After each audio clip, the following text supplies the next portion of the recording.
Hello my loves, I know I haven't filmed a video in here in a hot minute. I was going through a bit behind the scenes. I'm so consistent on all my other platforms that it doesn't make sense why I neglect YouTube. But anyway, let's get into a more interesting, fun video today. Today we are answering assumptions about me.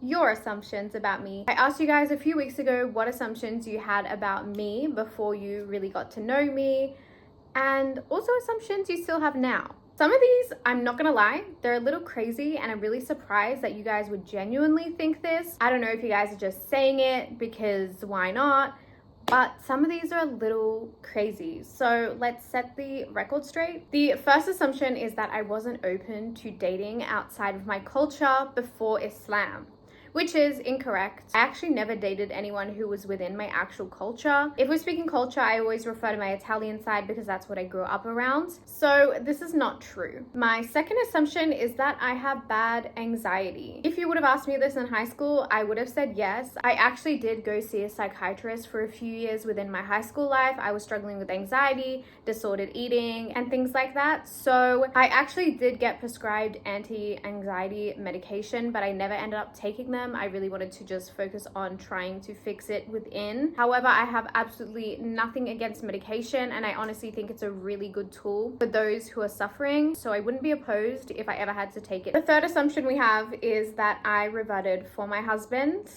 What a surprise. This is one, I'm sure if you're a revert or you know reverts, they've heard this one a billion times, because apparently people can't grasp the idea that a woman can make their own decisions. No, I didn't revert for my husband. If me and my husband, God forbid, ever had a divorce, I would still be Muslim. I am Muslim. That's who I am. I love Islam. I really hope and pray we get to a point in time where people don't automatically assume that women convert for men. I feel like it really makes women feel inferior and as if we can't make our own decisions, as I said. I just think it's an unnecessary comment. And all the women that I have personally met, all the revert women that I've personally met, their reverting story doesn't really have anything to do with their husband besides the fact that their husband introduced them to Islam. The next assumption is that I had a nose job. This is one I've seen flying around for a while now. I'm not sure why. I've never touched my nose with filler. I've never gotten nose surgery. I've literally never gotten facial surgery in my life. I've gotten filler, I've gotten Botox, which I talk openly about. No, I have not gotten my nose done. If I was to get my nose done, I would remove the bump on my nose. I do, however, need to get a surgical nose job. I have most likely a deviated septum. I have adenoids that need to be removed. And I also have this swollen turbinate. Probably should go and see a specialist to get a camera put up my nose, but I'm too scared, quite frankly. Surgery freaks me out and something that I never, inshallah, want to do. The next assumption is I want a baby soon. If you would have asked me this maybe a year ago, I would have said there is no way, I'm not ready. I couldn't even envision myself being a mother at this point in my life. But I feel like for me, things really changed once I moved in with my husband and once we've been living together. My mindset has completely changed. Would I have children right this second? Probably not. But would I have them in the near future?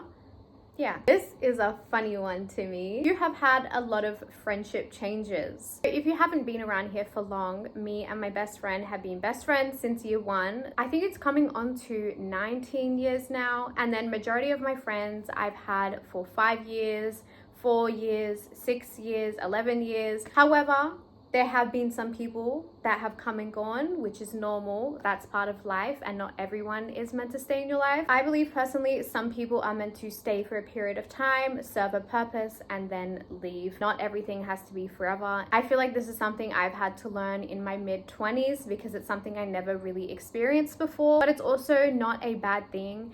And you can really cherish the memories you spent with someone rather than wish for them to come back, because obviously there is a reason why the friendship ended. So no, I wouldn't say I've had a lot of friendship changes. I've had the same group for a really, really long time.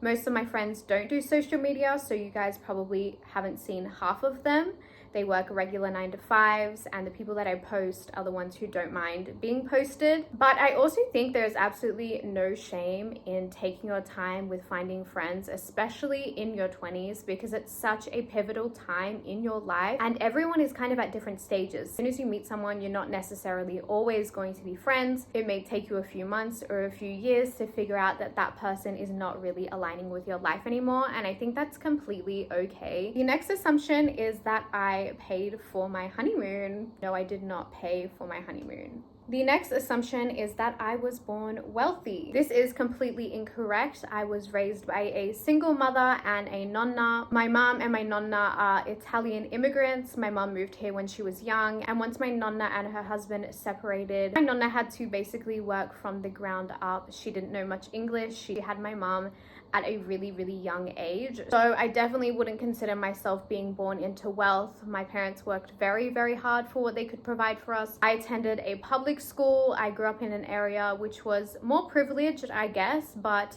I wasn't one of those children who had everything handed to them on a silver platter. I would definitely say though that I was comfortable and happy and content with my upbringing. Sorry, my husband called me. The next assumption is that I like staying home more than I like going out, which I think is definitely true these days. Before I was married, before I was living with my husband, I loved to go out. I would make plans almost every single day. Because of my job, I have a lot of freedom within my time. Unless I have a certain deadline, I have a lot of flexibility with what I can do, so I definitely took advantage of that.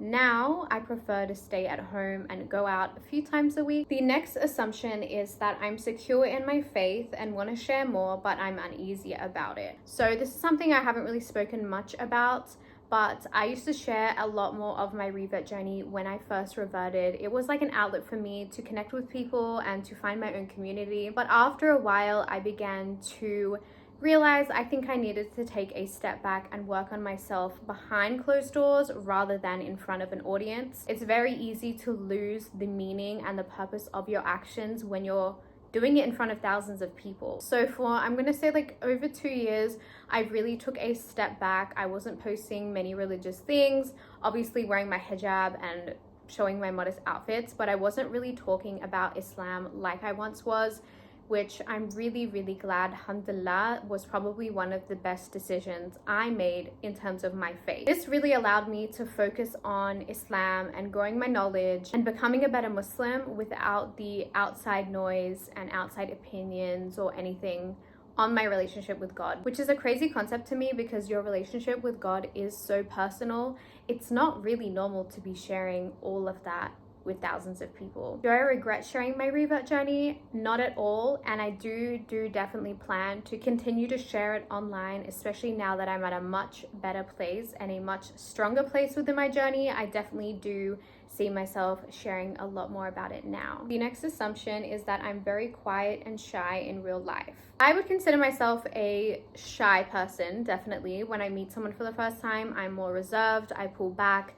I just kind of like to grasp someone's true intentions and their character before I decide to open myself up to them or show them my full personality. I think it's a way of guarding myself, but also being really aware of how people can view me as someone with a platform. Once you get to know me though, I'm definitely not shy, I'm not reserved, but when I first meet someone, I definitely do think how they could get the impression that I'm very shy and I don't talk much. It's just because my guard is up, but as soon as that guard is down, I don't shut up. Okay, I have 2 more assumptions left. That I'm pregnant. I feel like we kind of answered this one before, but no, I'm not pregnant yet.